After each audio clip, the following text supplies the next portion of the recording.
They're going to fight back, I murmured, eyes fixed on the blue-green sphere glowing on our main view screen. We should reconsider this invasion. Fleet Commander Tres gave a derisive snort, no small feat considering our species' respiratory system. Your concern is noted, Science Officer Vell, he said dryly, and promptly ignored. Laughter rippled across the bridge.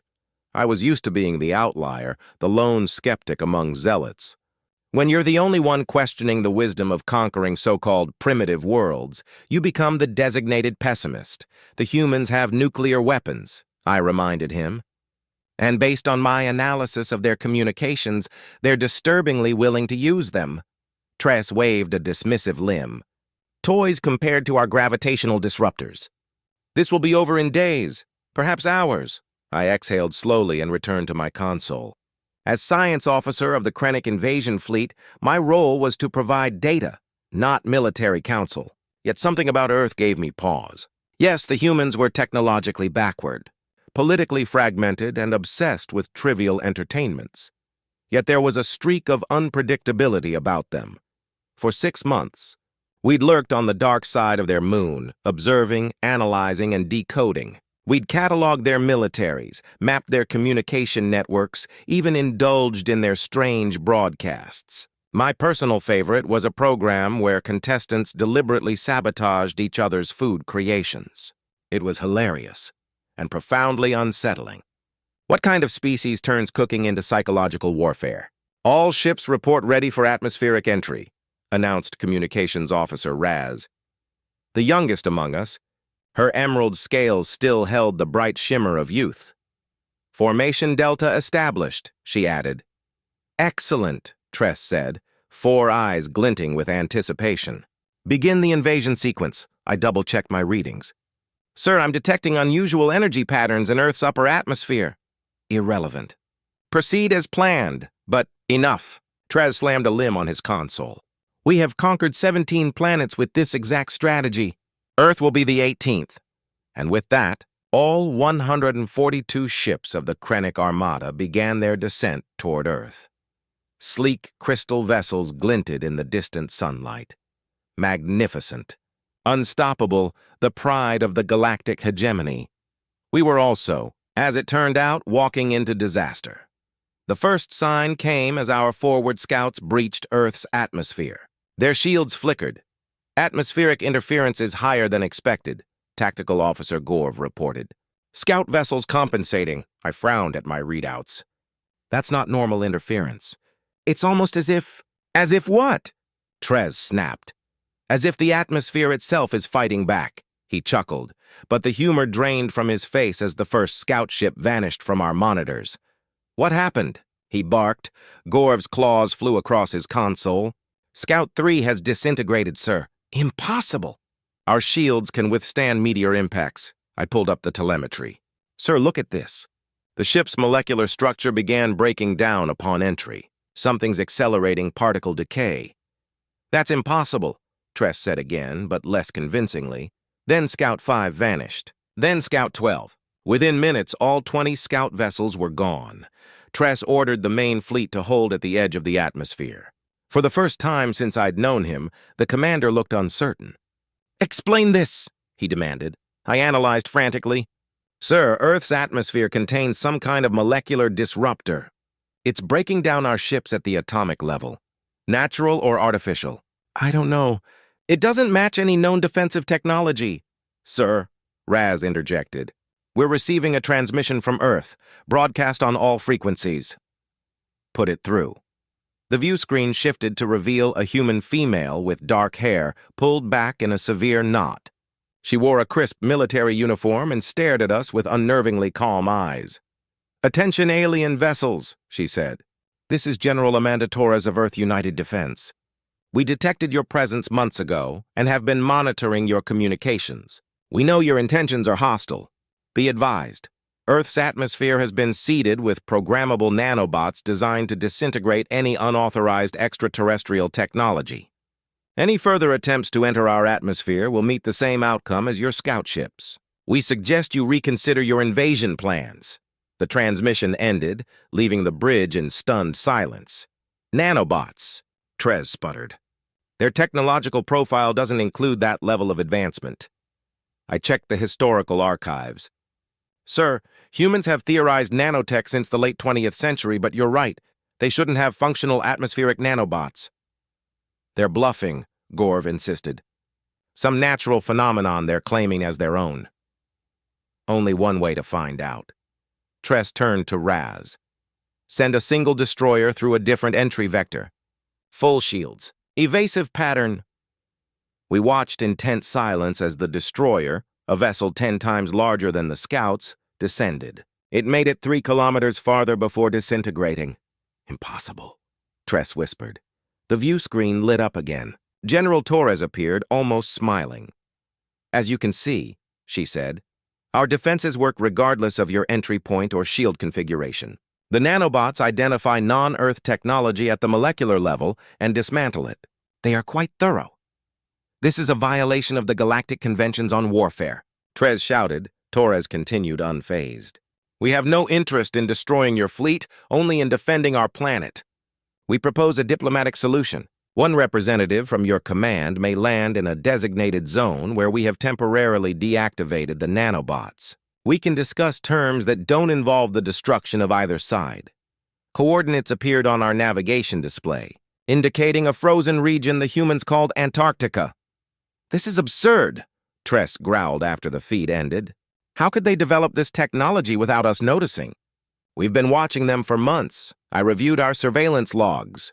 We focused on military bases, population centers, and internet traffic. We ignored Antarctica because it's a frozen wasteland, which makes it the perfect place to develop secret planetary defenses, I said quietly. Sir, we may need to consider the possibility that humans are more advanced than we thought. Tress paced the bridge, all 4 arms clasped behind his back. This changes nothing. We will adapt our strategy. We have weapons deployable from orbit. Sir, Gorv interrupted, long-range scans are detecting similar nanobot signatures in near-Earth orbit. If we attempt to deploy orbital weapons, he didn't need to finish. We'd all seen what happened to our ships. They've created a bubble, I realized aloud. A containment field around their planet that we can't penetrate. No primitive species outsmarts the Krennic Armada. Trez roared, slamming his fist onto the console. We will find a way through their defenses. Or, I said cautiously, we might consider... The bridge went silent as my suggestion hung in the air. We could accept their invitation. Negotiating with an inferior species wasn't the Krennic way. We conquered. We did not compromise. Commander Tress's voice dropped to a dangerous rumble. You want me to admit defeat before we've even begun? I want us to gather more information, I said carefully. One representative, as they offered. Perhaps me. I can assess their technology, verify whether this nanobot defense is as formidable as it appears, and whether it's a trap. I allowed a faint shrug. Worst case, you lose the science officer who questions your decisions too much. Tress studied me for a long moment, his 4 eyes unreadable. Then he barked out a sharp laugh. You know what, Vel? For once I agree with you. You'll go to this Antarctica, find out what the humans are hiding, and then we'll crush them. Of course, sir, I replied, though I didn't believe it for a moment. The shuttle ride to Earth was tense. I piloted the small craft myself, following the coordinates provided by the humans. My sensors howled warnings as I neared the nanobot clouds surrounding the planet. But just as promised, a narrow corridor opened through the defense field, guiding me straight to the icebound continent at the bottom of the world. I landed on a flat, frozen expanse beside what looked like a hastily assembled outpost. Several humans in bulky white suits approached as I powered down the shuttle. They were armed, but their weapons remained lowered. I activated my thermal suit and cycled through the airlock. A blade of bitter wind struck me, making my scales contract. How could humans live in such conditions? Science Officer Vel. A human stepped forward from the group. Unlike the others, this one wore a blue uniform instead of white.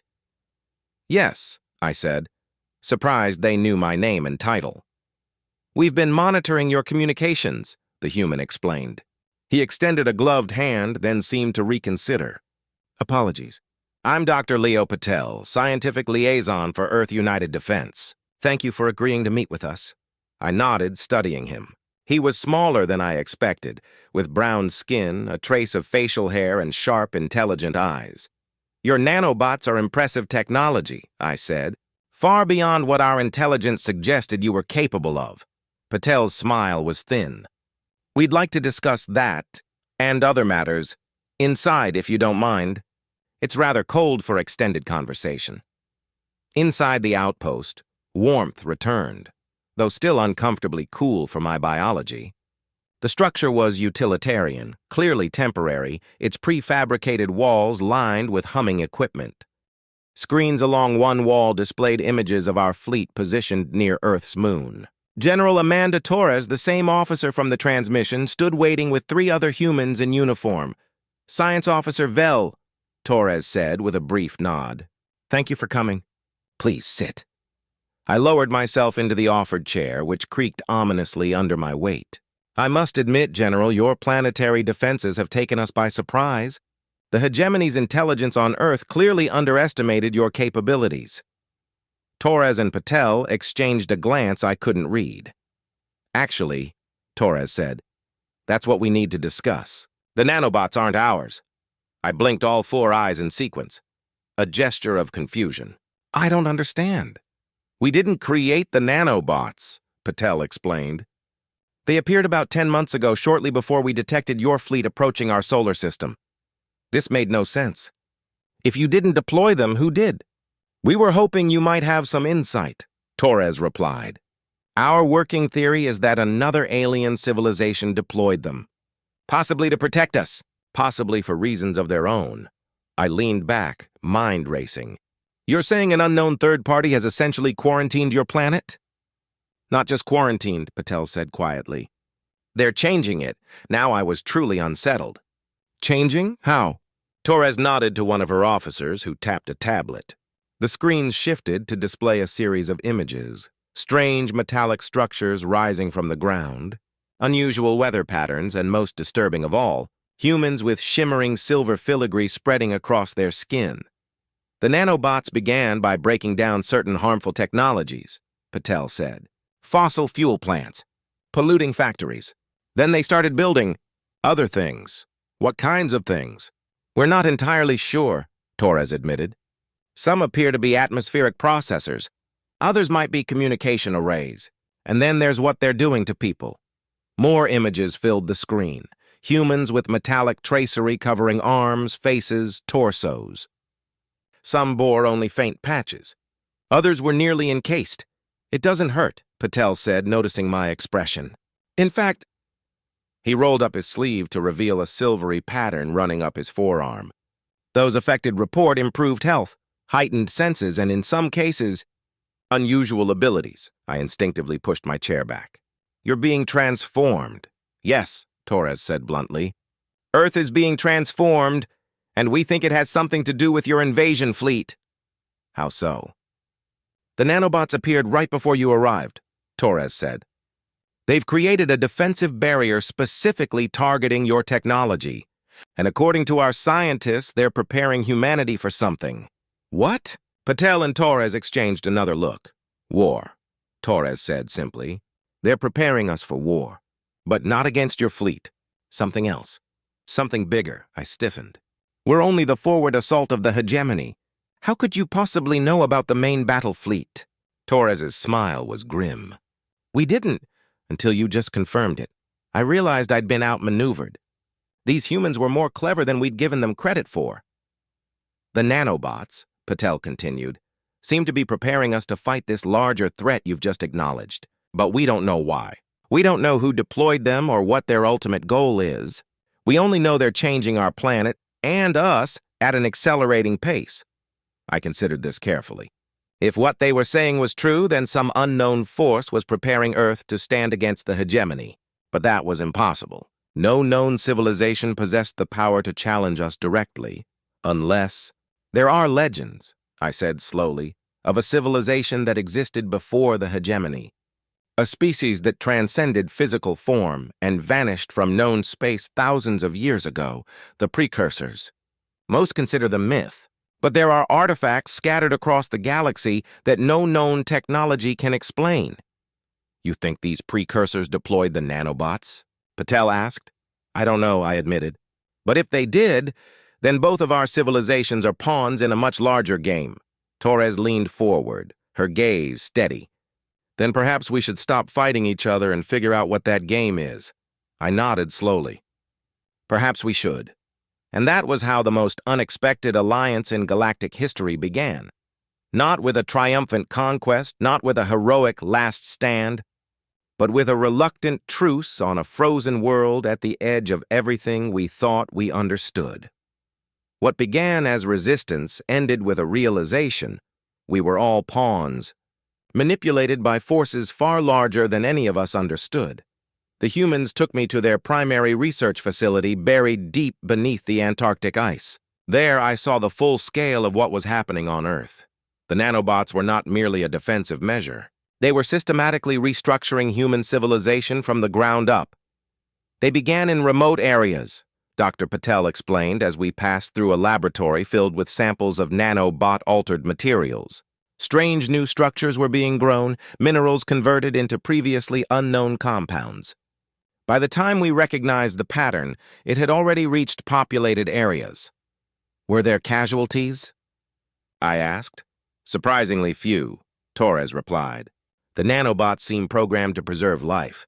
They disabled dangerous technology rather than destroy it outright. The only deaths came from accidents during the initial panic.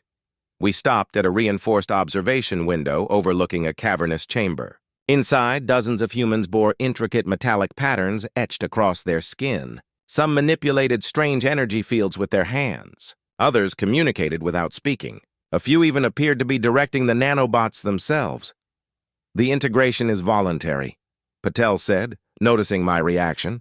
Those with the highest compatibility become what we call interfaces, humans who can directly communicate with the nanobot network. And what are the nanobots telling them? That, Torres said darkly, is the disturbing part. The interfaces all receive the same vision, a massive fleet, thousands of times larger than yours, approaching Earth. And beneath that vision, one repeated message: prepare. A cold shudder ran down my scales. The hegemony's main battle fleet isn't even that large. If these visions are true, this is something else entirely.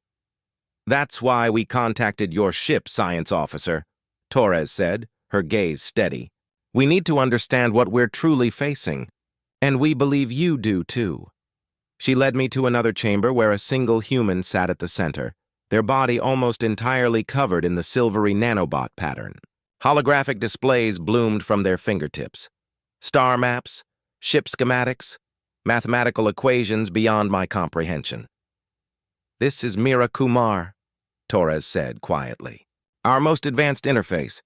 She's been in direct contact with what she calls the network for nearly 3 months. As if hearing her name, Mira opened her eyes. They were no longer human, but swirling pools of liquid silver. The Krentic has arrived, she said, her voice layered with a strange harmonic resonance. Good. Time grows short. Fascinated despite my fear, I stepped forward. What are you preparing for? Who deployed the nanobots? Mira smiled, an expression that was somehow both human and alien. We were not deployed, she said softly. We were awakened. Awakened? Earth has always been protected. The precursors left guardians on many worlds, dormant until needed. When the hegemony turned its gaze on Earth, we awakened. Why? I demanded. The hegemony has conquered hundreds of worlds. What makes Earth special? Not Earth, Mira corrected. Humans. They have a potential the hegemony must not extinguish. That potential is needed now. For what? Torres pressed, Mira's silver eyes fixed on me. The hegemony is not what you believe, Krentic. It is not the supreme power of the galaxy. It is a tool, a creation of something far older and far more malevolent. The harvesters are coming. They have consumed 1,000 galaxies, and now they turn their attention to ours. Blood drained from my face. The harvesters were a legend, a boogeyman story told to frighten Krenaki children, cosmic predators that stripped entire civilizations, leaving only dead worlds behind. That's impossible, I whispered. The hegemony was created by the harvesters, Mira continued relentlessly, designed to identify viable worlds and prepare them for consumption. Your people have been unwitting servants to the very entities that will consume you. I wanted to deny it, call it propaganda, but some deep instinct recognized the truth. The mysteries about the hegemony's origins, about the unseen council, it all fit. If what you're saying is true, I said slowly, then my fleet, my people, we're all in danger. Yes, Mira agreed. But there is hope. The precursors foresaw this threat. They left guardians, weapons, and knowledge hidden across the galaxy. Earth is one such world. Humanity has the capacity to become something new, something that can stand against the harvesters. The nanobots are not an invasion. They're an acceleration of your evolution. What would have taken millennia to achieve naturally is happening now. But the harvesters will reach this galaxy within 1 Earth year. Humanity must be ready. Torres turned to me, her face grim. Now you understand our proposal. This isn't just about saving Earth. It's about saving your people, too. The hegemony has lied to you. You are not conquerors. You are cattle being fattened for slaughter. I felt sick. My entire worldview, my civilization's purpose, was crumbling. If Mira spoke the truth, then every planet the Krentic had conquered for the hegemony had been in service to our own destruction. I need to inform Commander Tra, I said weakly. Will he believe you? Torres asked. I don't know, but I have to try. Mira spoke again, her voice softer now. The Krentic fleet will be given a choice, as all will be given a choice. Join the defense of this galaxy, or perish when the harvesters arrive. There is no middle path. I looked at Torres, at Patel, at the transformed human before me, and realized the universe was far more complex and terrifying than I had ever imagined. I will convince them, I said with more conviction than I felt. Somehow I will make them understand. Torres nodded. For both our sakes, I hope you succeed. As I prepared to return to my shuttle with this impossible truth, I couldn't help but feel the bitter irony. We had come to conquer Earth, to break the human spirit and claim their world for the hegemony. Instead, Earth was breaking first, breaking and reforging itself into something new, something that might save us all. The return trip to the Krentic command ship was the longest 20 minutes of my life. My mind raced. The precursors, the nanobots, the harvesters, the terrible truth about the hegemony. How could I explain this to Commander Tra, a leader who saw diplomacy as weakness and anything short of conquest as failure? As my shuttle docked with the main ship, I rehearsed my explanation for the 15th time. Each version sounded more insane than the last. Welcome back, Science Officer, Raz greeted me as I stepped onto the bridge. The commander is eager for your report. I bet he is, I muttered. Tra stood at the main view screen, all 4 arms clasped behind his back, staring at the blue-green planet below. He didn't turn as I approached. Well, he demanded. What did you learn about their defenses?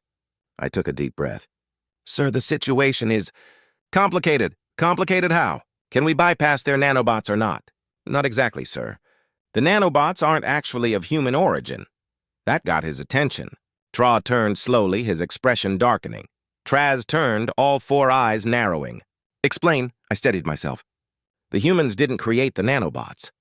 They believe they were left on Earth by an ancient civilization, possibly the precursors, as a safeguard. They activated when we entered their system. For a moment, Traz simply stared at me. Then he barked out a laugh. The precursors? Those mythical beings from children's tales? Has oxygen deprivation rotted your mind, Science Officer? Sir, I know how it sounds. But I've seen the evidence. The nanobots aren't only defending Earth, they're changing it. They're changing the humans. I described everything. The strange structures, the transformed humans with metallic skin, and Mira with her silver eyes and impossible knowledge. With every word, Traz's expression grew darker. And you believe this nonsense? He asked at last. That the hegemony itself is nothing more than a creation of these harvesters? Yes, sir, I said firmly. The bridge went silent. Officers pretended to focus on their consoles, but I could feel every ear tuned to my words. Traz stepped forward, looming over me. Let me be sure I understand you. You're suggesting that our glorious hegemony, the empire that has ruled the galaxy for 10,000 years, is nothing more than livestock pen designed by mythical predators to fatten us for consumption? Put so bluntly, it sounded absurd. Yet I held my ground. Yes, sir. And these humans, these primitives we came here to conquer. You say they're being transformed into some kind of galactic defense force? Yes, sir. And your recommendation, Traz sneered, is that we abandon our invasion and instead ally with them? Fight beside humans against these so-called harvesters? I swallowed. That is what I believe we must do, sir. For 3 long seconds, the bridge was deathly still. Then Traz threw back his head and roared with laughter. The tension broke. Other officers joined in, relieved. Oh, Vel, Traz said, wiping his eyes. I always said you had an overactive imagination.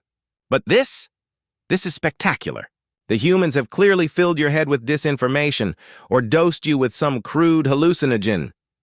Sir, that's not... His amusement vanished in an instant. Enough. I indulged your little diplomatic mission. I listened to your absurd report. But now we return to the plan. We will breach their defenses and conquer this planet as ordered. But, sir, if I'm right... You are not, Traz thundered. You're a gullible fool, tricked by primitives. Security! Escort the science officer to medical. He's unfit for duty. 2 guards approached, reluctant but firm. I didn't resist. What was the point? I had failed to convince him, just as I had feared. As the doors closed behind me, I heard Traz order tactical preparations for orbital bombardment. He was determined to keep pressing, blind to the larger danger. If I was right about the harvesters, then he was playing straight into their hands. The medical bay was quiet. Only Dr. Len, the chief medical officer, was present. She had been a friend since our academy days, one of the few who never dismissed me outright. You've had quite the adventure, she said, scanning me. You've heard already. News travels fast on a ship this size. She checked her display. No sign of drugs, no neurological damage? You're perfectly healthy, Vel. Try telling that to Traz, though. He thinks you've lost your mind. Maybe I have, I admitted. But Len, you didn't see what I saw. The humans are changing. The nanobots are building something far beyond our comprehension. And these harvesters, you really believe they exist? I don't know, I said honestly.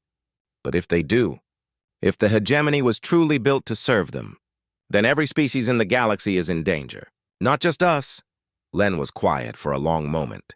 Then she lowered her voice. What if there's a way to verify some of what you've learned? Something that might convince even Traz? I straightened. What do you mean? I'm not the only one who finds your report. Troubling. There are others aboard who've had doubts about the hegemony for years. Inconsistencies in the historical archives. Strange directives from the Council that never made sense. You believe me? I believe something is wrong, and I think a few others might agree.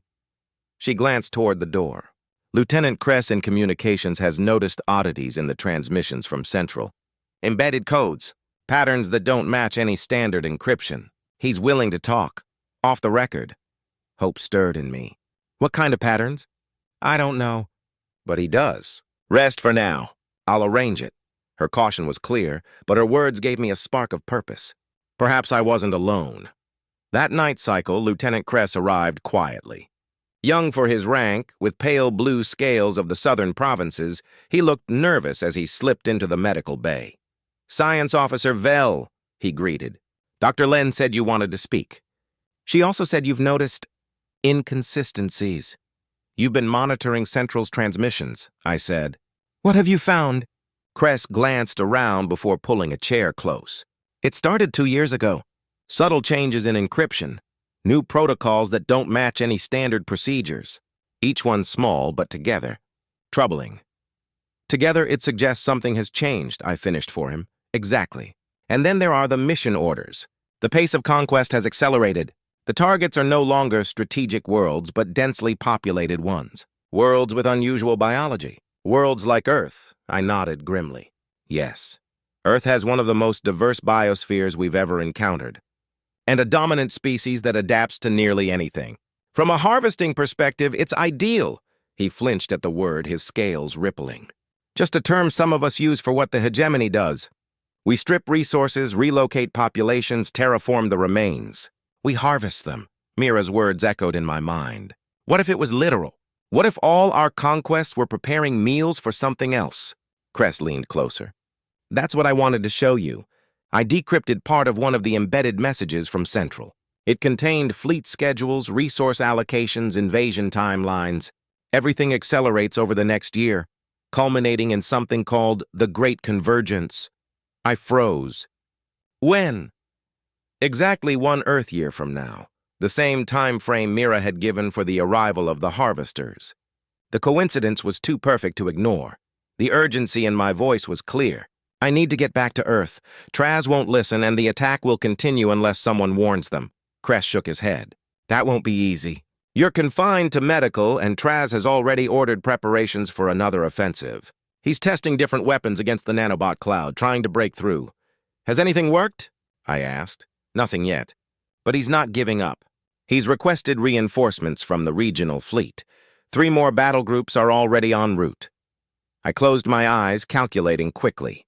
How many on this ship might share our doubts? Cress hesitated. Perhaps 20. 30 at most. Most keep silent.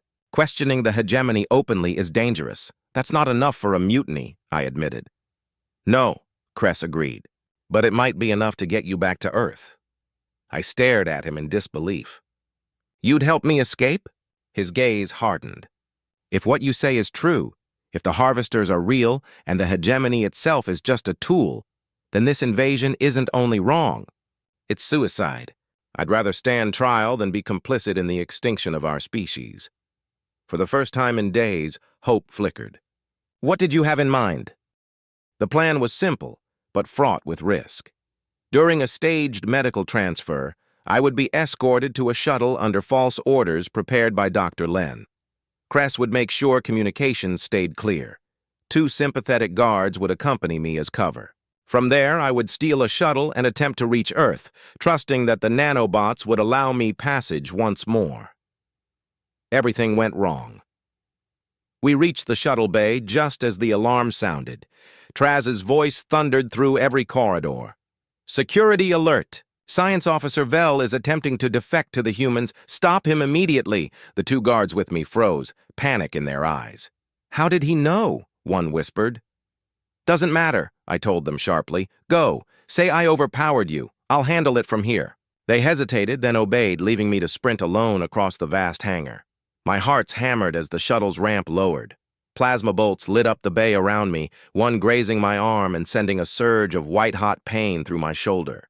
I dove inside, slamming the panel to initiate launch. Systems protested as I overrode every safeguard, forcing an emergency takeoff. The shuttle tore free of the bay, stars exploding into view as I cleared the vessel's perimeter. Relief lasted only seconds. 2 fighters launched in pursuit, sleek and deadly, their weapons already targeting me. Traz's voice cut through the comms again. Vel, return immediately or be destroyed. This is your final warning.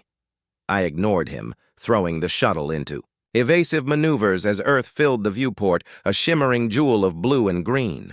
The fighters opened fire. I dodged the first barrage, but the second struck true. 1 wing shredded, systems failing, alarms screaming.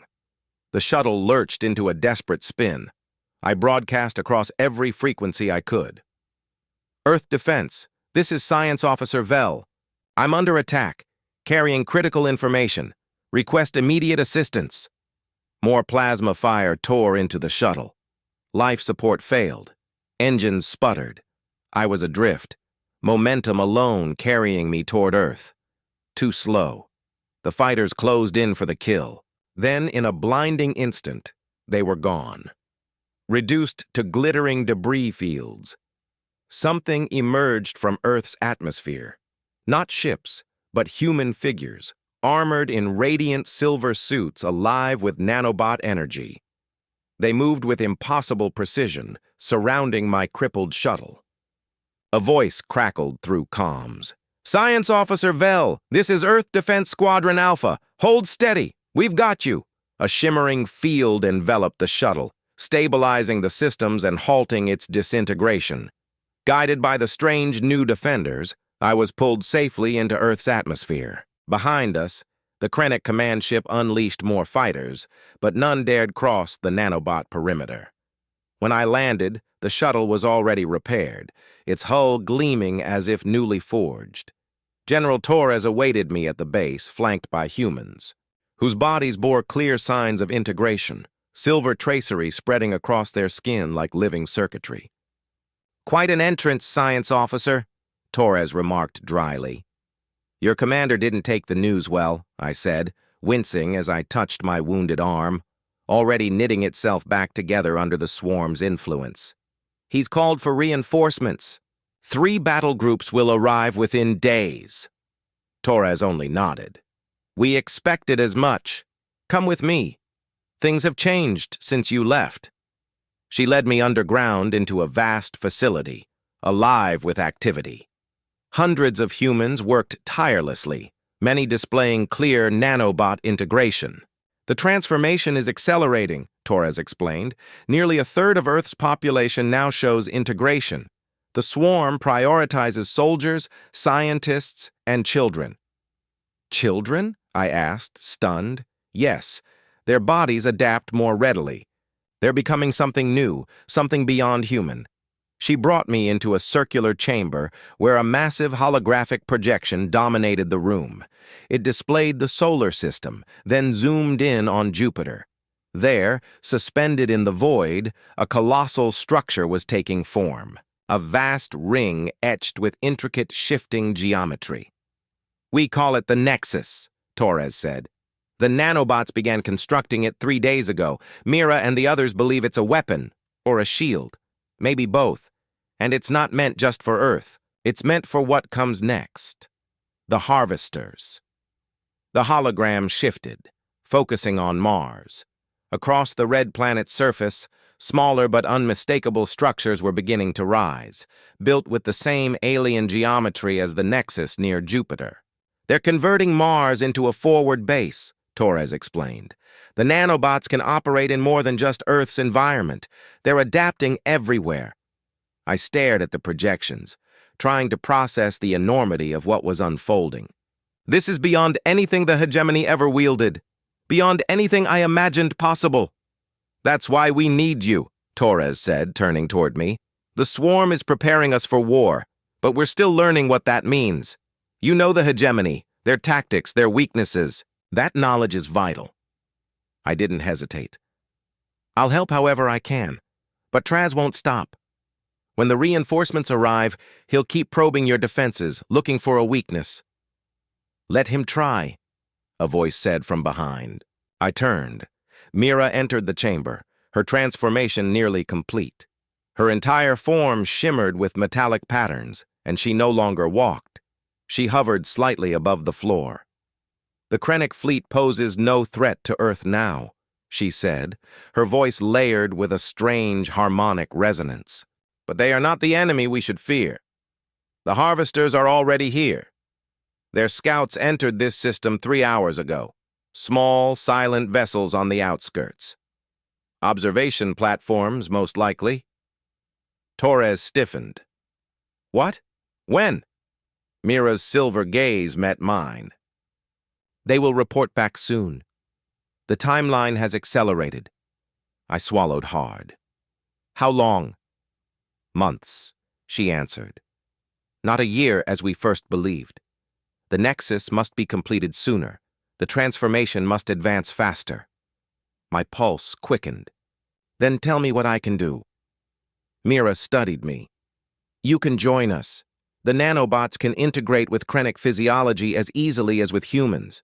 Your understanding of hegemony tactics would be even more valuable if connected directly to the network." I stepped back instinctively. "You want me to become like you?" "It is a gift," she said gently, "but always a choice. Time is short, Vel, and every advantage matters." Torres spoke quietly. "It's your decision. But I can tell. You this. Those who have integrated report clarity, strength, and a sense of connection they never had before. It isn't painful. Quite the opposite. Fear warred with duty inside me. If the Harvesters were real, and if they were coming sooner than expected, didn't I owe it to my people to do everything I could? What about them? I asked, thinking of my fellow Krennic. Billions across hegemony space. What happens when the harvesters come? That depends, Mira said solemnly, on whether they choose to resist or remain tools of their own destruction. Those who stand with Earth can be protected. The rest, her words trailed off. Images of Len, Cress, and the others who had risked everything to help me flashed in my mind. They deserved the truth. They deserved a chance. I'll do it, I said.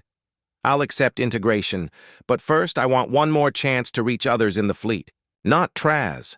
He's too far gone. But there are officers already questioning the hegemony. If I can speak to them... Torres and Mira exchanged a glance. That might be possible, Torres said at last.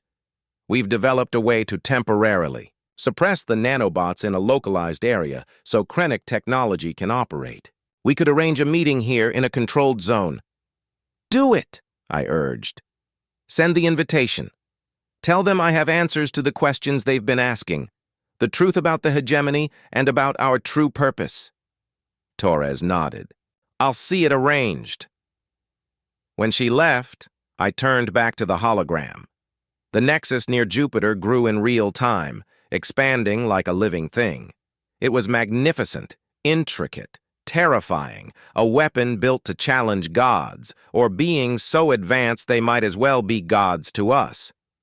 You're making the right choice, Mira said softly beside me. Few have the courage to question everything they've been taught. Fear can be conquered. It is ignorance that destroys. I nodded, unable to look away from the growing fortress in space. Earth was remaking itself, breaking its old shape so it could rise stronger. Humans were evolving into warriors not only for their survival, but for the survival of all species. 3 days later, the meeting was held. 17 Krennic officers accepted the invitation, arriving in shuttles that touched down in a designated safe zone. The nanobots were suppressed there, allowing their systems to function without interference. The gathering took place in a large auditorium under heavy guard, equal numbers of human and Krennic security on either side. My pulse raced as they filed in. Len was among them, Cress, too. Engineers, tacticians, scientists. No one from command. Traz had forbidden it, denouncing the meeting as treachery. As I stepped onto the stage, gasps rippled through the audience. In the 3 days since my escape, integration had already begun. Silver tracery covered nearly a third of my scales. My eyes had started to take on the metallic glow of the network. Thank you for coming, I said, my voice steady. I know the risk you've taken simply by being here. Len rose first, cutting through the tension. Is it true? About the harvesters? About the hegemony being their creation? Yes, I answered simply. All of it. And I can prove it. At my signal, Torres activated a projection, not recordings, but a direct feed from my own consciousness. Through the nanobot link, I shared memories, data, visions. The harvester's looming fleet, the true purpose of the hegemony, patterns of conquest across galaxies. They saw the nexus being built, the transformation sweeping across Earth, the impossible technologies the swarm was creating. When the display faded, silence hung heavy in the room. Then Len stood straighter. I believe you, Vel, she said firmly. And I will help, whatever it takes, Cress followed. As will I. One by one, all 17 officers rose. None had the authority to change the fleet's course yet, but they were a beginning, a spark within the Krennic ranks. Torres stepped forward. There is a place for each of you here and for any others who choose to stand with us. Integration is possible for your kind as it is for ours. Together, our chances grow. As the officers approached, ready to learn more, I stepped back, sensing the broader network awakening across the system. The Nexus was already 20% complete. Mars was being reshaped into a stronghold. Thousands of humans reached new stages of transformation, unlocking abilities that defied belief. And far beyond, in the dark between stars, I felt it. a vast hunger moving closer. The harvesters were coming, drawn by the signal the hegemony had lit millennia ago. But what they would find here would not be docile prey. We had come to break Earth. Instead, Earth had broken itself first, shattering its old form, reforging into something unyielding, and in doing so, it had given us all a chance at salvation. Hope stirred in me for the first time in years. We would fight. We might lose, but this time we would fight together, not as conquerors and conquered, but as allies against extinction. Their armies had come to break Earth, but Earth had already broken itself, remade, reborn. And that was what would save us.